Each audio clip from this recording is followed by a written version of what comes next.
एक ऐसा देश जहां प्रधानमंत्री लाल किले की प्राचीर से खड़े होकर उस संगठन यानी कि आरएसएस की वाहवाही कर रहे थे जिसने कभी आजादी की लड़ाई में एक गोली तक नहीं चलाई।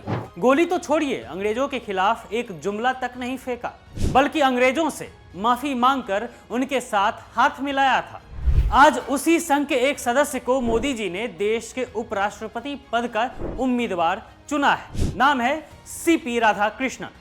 मोदी सरकार की यह चाल कितनी खतरनाक है आज हम आपको बताएंगे, क्योंकि ये सिर्फ एक चुनाव नहीं, देश की आत्मा पर हमला है। ये बात हम इसलिए कह पा रहे हैं क्योंकि आरएसएस ने देश के लोकतंत्र को कभी अपनाया ही नहीं। यहां तक कि कई सालों तक तो संघ ने तिरंगा झंडा को भी नहीं अपनाया था। पहले बात करते हैं सीपी राधाकृष्णन की, जो फिलहाल में महाराष्ट्र के गवर्नर हैं। वो 16 साल की उम्र से आरएसएस से जुड़े हुए हैं, जनसंघ के सदस्य थे, बीजेपी के दिग्गज नेता हैं।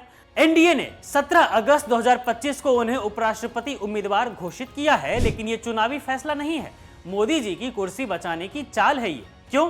क्योंकि कुछ हफ्ते पहले आरएसएस प्रमुख मोहन भागवत ने कहा था कि 75 साल की उम्र पर रिटायर हो जाना चाहिए, नए लोगों को मौका देना चाहिए। और मोदी जी तो 17 सितंबर 2025 को ठीक 75 के हो भी रहे हैं। भागवत के इस बयान ने बीजेपी में हलचल मचा दी थी।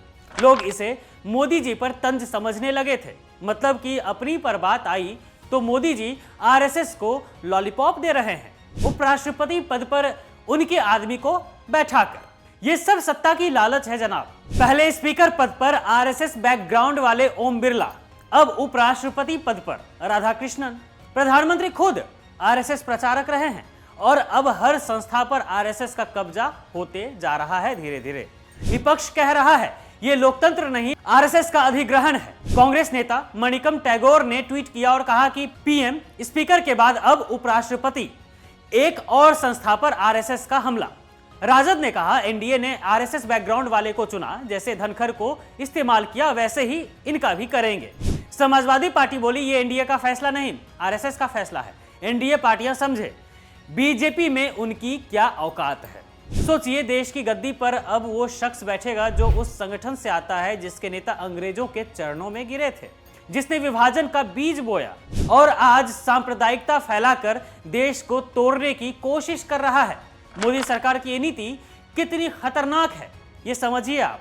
अपनी उम्र की घड़ी टिक टिक सुनकर आरएसएस को खुश करना, लेकिन देश की एकता को दांव पर लगाना। क्या हम ऐसा भारत चाहते हैं जहां संविधान की जगह आरएसएस का एजेंडा चले, संविधान की जगह पर मनुस्मृति की बात माने लोग? इंडिया ब्लॉक अब अपना उम्मीदवार चुन रहा है। ये लड़ाई सिर्फ चुनाव की नहीं, लोकतंत्र बचाने की भी है। आप ये भी जानिए कि 15 अगस्त 2025 स्वतंत्रता दिवस का वो दिन जब मोदी जी ने लाल किले से आरएसएस की झूठी तारीफों का पुल बांधा।